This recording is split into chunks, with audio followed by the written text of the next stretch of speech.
Hello बच्चों, chemistry class में आपका स्वागत है और मैं हूं आपका केमिस्ट्री टीचर सतीश श्रीवास्तव। आज मैं आपके लिए जो टॉपिक लेकर आया हूं और वो है क्या, energy profile diagrams of endo and exothermic reactions. ठीक है, तो स्टार्ट करते हैं हम अपना टॉपिक और देखते हैं कि इन रिएक्शंस के लिए किस तरह से ये प्रोफाइल डायग्राम्स आते हैं। तो सबसे पहले यहाँ पर मैंने लिया है एक्सोथर्मिक रिएक्शंस के लिए। तो देखो यहाँ पर रिएक्टेंट्स हैं जिनकी एनर्जी ये है, अर्थात ये इनकी ग्राउंड स्टेट एनर्जी है।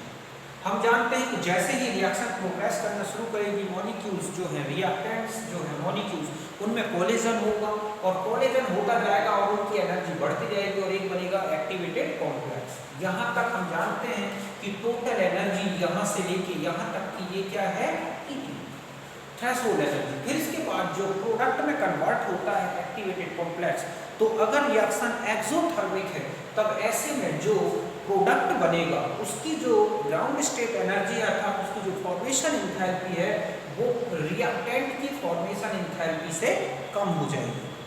अर्थात हम ये कहें कि जो प्रोडक्ट है वो रिएक्टेंट से ज़्यादा थर्मली स्टेबल होगा और ऐसे में रिएक्शन में हीट निकलेगी, वो हीट और ज़्यादा रिएक्शन को फास्ट कर देगी, अर्थात ऐसी रिएक्शन फास्ट चलती है। अगर हम इसका डेल्टा एच आर स्टैंडर्ड अर्थात रिएक्शन एंथैल्पी चेंज निकालें तो ये नेगेटिव आएगा। क्यों?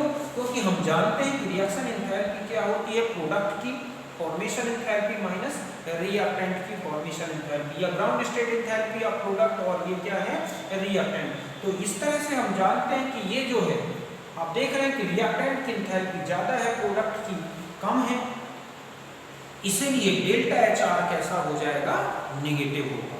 समझ गए होंगे आप इस डायग्राम को अच्छी तरह से।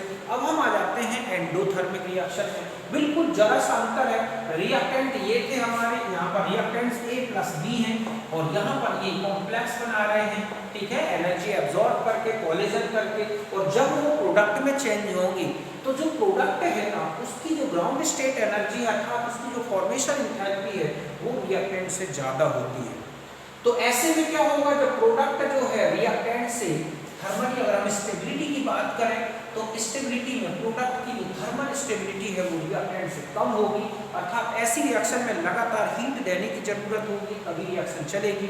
जरा सा टेम्परेचर डाउन हुआ कि रिएक्शन स्लो हो जाएगी। अगर हम इसका रिएक्शन एंथैल्पी चेंज निकालें तो ये पॉजिटिव आएगा।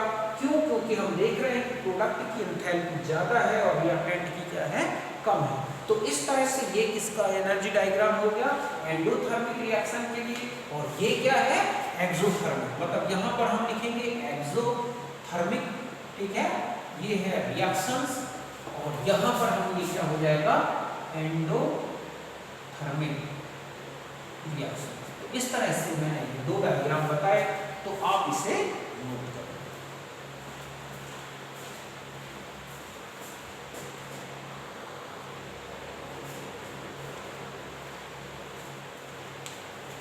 अब देखो ये जो एनर्जी प्रोफाइल डायग्राम्स हैं ये हैं फॉर रिवर्सिबल रिएक्शंस।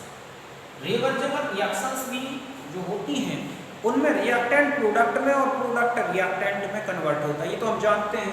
वो भी एक्सोथर्मिक होती हैं और क्या होती हैं, एंडोथर्मिक। तो देखो अगर हम एक एनर्जी प्रोफाइल डायग्राम एक एक्सोथर्मिक रिएक्शन लें और वो कौन सी है, एक्सोथर्मिक रिवर्सिबल रिएक्शन मतलब है, तो उसके लिए अगर हम ये देखें कि ये यहाँ से लेके यहाँ तक एक्टिवेशन एनर्जी ये किसके लिए हो गई, फॉरवर्ड, तो ये एक्टिवेशन एनर्जी ये वाला जो है यहाँ से लेके यहाँ तक ये क्या है, बैकवर्ड।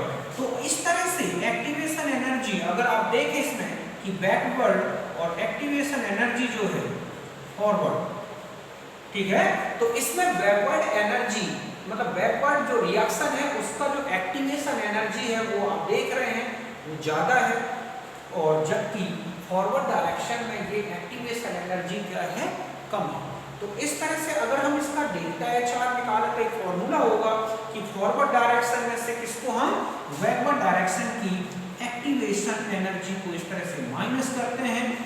अब चूंकि आप देख रहे हैं कि ये जो रिएक्शन में यहाँ पर एक्टिवेशन एनर्जी बैकवर्ड डायरेक्शन की जो है ज़्यादा है और फॉरवर्ड डायरेक्शन की कम है, तो जब हम फॉरवर्ड में से बैकवर्ड की माइनस करेंगे तो ये वैल्यू कैसी आएगी, नेगेटिव। और वहां पर भी हमने देखा था डेल्टा एच एफ के बेस पर वहां पर भी नेगेटिव थी। और चूंकि यहाँ पर आप देख रहे हो कि फॉरवर्ड डायरेक्शन में चलने के लिए कम एनर्जी की जरूरत है, बैकवर्ड में लौटना है, रिया प्रोडक्ट को फिर से रिएक्टेंट में कन्वर्ट करना होना है, तो उसके लिए ज्यादा एनर्जी की जरूरत है।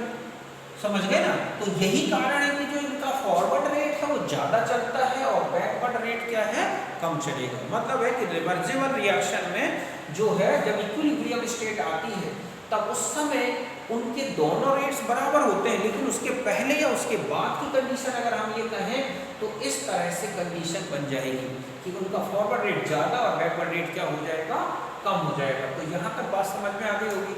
अब मान लो एक रिवर्सिबल रिएक्शन ऐसी है जो एंडोथर्मिक है, तो इसका बिल्कुल वही डायग्राम बनेगा जो अभी आपने एंडोथर्मिक में देखा।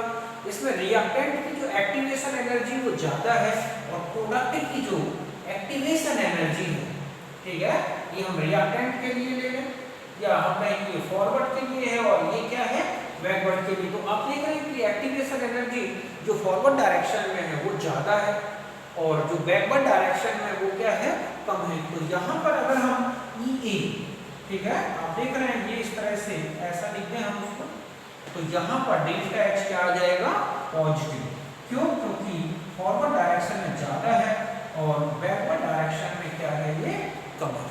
तो इस तरह से इसके लिए डायग्राम बनते हैं हमारे एक रिवर्सिबल रिएक्शन के। आपको ये ध्यान रखना है रिवर्सिबल रिएक्शन में कि कौन सी एक्टिवेशन एनर्जी ज्यादा है और कौन सी कम।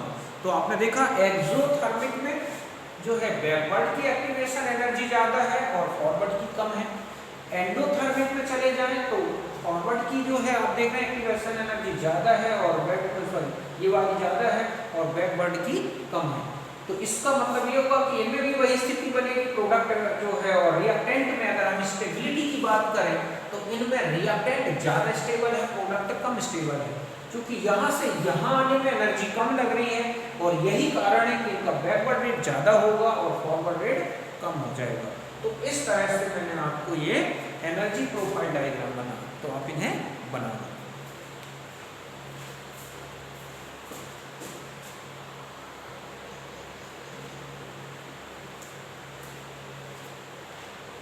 अब देखो, अगर मान लिया जाए कि रिवर्सिबल रिएक्शन में, ठीक है, अगर रिवर्सिबल रिएक्शन में कैटालिस्ट यूज कर दें तो क्या इफेक्ट पड़ेगा।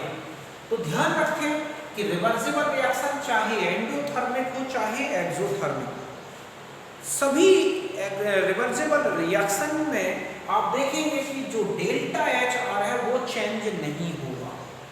क्यों? क्योंकि कैटालिस्ट केवल एक्टिवेशन एनर्जी को डिक्रीज कर देता है, रिएक्शन को लो एक्टिवेशन एनर्जी का पाथ प्रोवाइड करता है, इसीलिए एक्टिवेशन एनर्जी क्या होगी, डिक्रीज होगी। जितना डिक्रीज फॉरवर्ड डायरेक्शन में होगा उतना ही डिक्रीज बैकवर्ड डायरेक्शन में भी होगा। समझ गए ना? क्यों? क्योंकि दोनों फॉरवर्ड और बैकवर्ड डायरेक्शन दोनों के लिए जो एक्टिवेटेड कॉम्प्लेक्स है वो सेम है।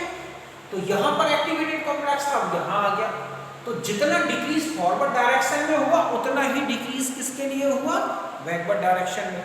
इसीलिए अगर हम ये कहें कि इस प्रकार की रिएक्शन का अगर इक्विलिब्रियम कांस्टेंट कैलकुलेट किया जाए तो इक्विलिब्रियम कांस्टेंट में कोई चेंज नहीं आएगा, क्योंकि जितना रेट फॉरवर्ड बढ़ेगा उतना ही क्या बढ़ जाएगा, बैकवर्ड रेट। मतलब अगर हम ये कहें कि यहाँ पर फॉरवर्ड रेट और बैकवर्ड रेट बराबर है तो यहाँ पर भी फॉरवर्ड रेट और बैकवर्ड रेट क्या होंगे, बराबर होगा।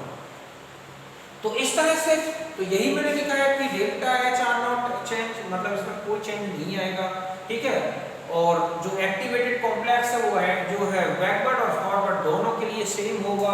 तीसरा है कि ये जो है, जो वैल्यू है ये एक्टिवेशन एनर्जी वो फॉरवर्ड और बैकवर्ड डायरेक्शन के लिए सेम एक्सटेंट में डिक्रीज होगी, बिल्कुल बराबर, इसीलिए इक्विलिब्रियम कांस्टेंट में कोई डिस्टर्ब नहीं होगा।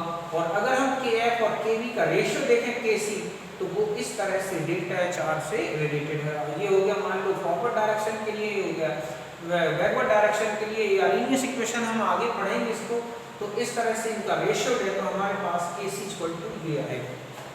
तो इस तरह से इक्विलिब्रियम रिएक्शन के लिए क्या इफेक्ट पड़ेगा कैटालिस्ट का उनके क्या प्रोफाइल डायग्राम होंगे मैंने आपको बताया, तो आप इसे नोट करें।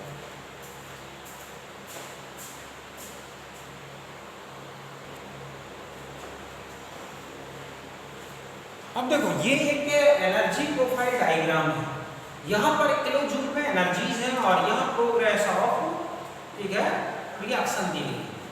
ये जो ग्राफ दिख रहा है ये है एब्सेंस ऑफ कैटालिस्ट, ये क्या है एब्सेंस ऑफ कैटालिस्ट, और ये है प्रेजेंस ऑफ कैटालिस्ट, ठीक है। ये है दोनों की E का डेल्टा E। देखो क्वेश्चन है कि डेल्टा HR कितना होगा। एब्सेंस में कैटालिस्ट में जो है एक्टिवेशन एनर्जी फॉरवर्ड डायरेक्शन और बैकवर्ड डायरेक्शन में क्या होगी, और प्रेजेंस में क्या होगी, डेल्टा E क्या है। तो देखो यहाँ पर सबसे पहले हम आ जाए delta H F standard reactant, तो वो कितना है 110, प्रोडक्ट के लिए कितना है 100, तो delta H R standard product में से रिएक्टेंट, तो ये आ गया -10 किलो जूल, मतलब ये एक एक्सोथर्मिक रिएक्शन एक चीज। अब हम आते हैं कि एब्सेंस में कैलकुलेट करें E फॉरवर्ड और E बैकवर्ड। तो देखो हम जानते हैं कि जहां से रिएक्टेंट की ग्राउंड स्टेट की एनर्जी थी वहां से लेके और उसकी एक्टिवेटेड स्टेट तक जो एनर्जी डिफरेंस है वो क्या है, एक एक्टिवेशन एनर्जी, किसके लिए, रिएक्टेंट के लिए। तो यहाँ से लेके यहाँ तक, मतलब 140 में से 110 माइनस कर दें, तो ये जो डिफरेंस आएगा ये फॉरवर्ड डायरेक्शन का E होगा। अगर मैं कहूँ बैकवर्ड डायरेक्शन का, तो यहाँ से लेके यहाँ तक का डिफरेंस लेना है, मतलब 140 से 100 माइनस कर दें तो ये 40 किलो जूल का अंतर आ जाएगा। अगर हम अब आते हैं प्रेजेंस में, अगर कैटालिस्ट की प्रेजेंस में आपसे कहा जाए तो यहाँ से लेके यहाँ तक का कैलकुलेशन करना है, किसके लिए, फॉरवर्ड के लिए। तो 120 में से 110 तो 10 आ जाएगा, और जब हम बैकवर्ड रिएक्शन से लेंगे तो यहाँ से लेके यहाँ का लेंगे, तो इस तरह से 120 में से 100 माइनस करेंगे तो ये आ जाएगा 20 किलो जूल। अब आता है डेल्टा E कितना चेंज हुआ है, तो देखो आप 140 से 120 तक, तो डेल्टा E कितना हो गया 20 किलो जूल। तो इस तरह से मैंने आपको ये कैलकुलेशन बताई, आप इसे नोट करें।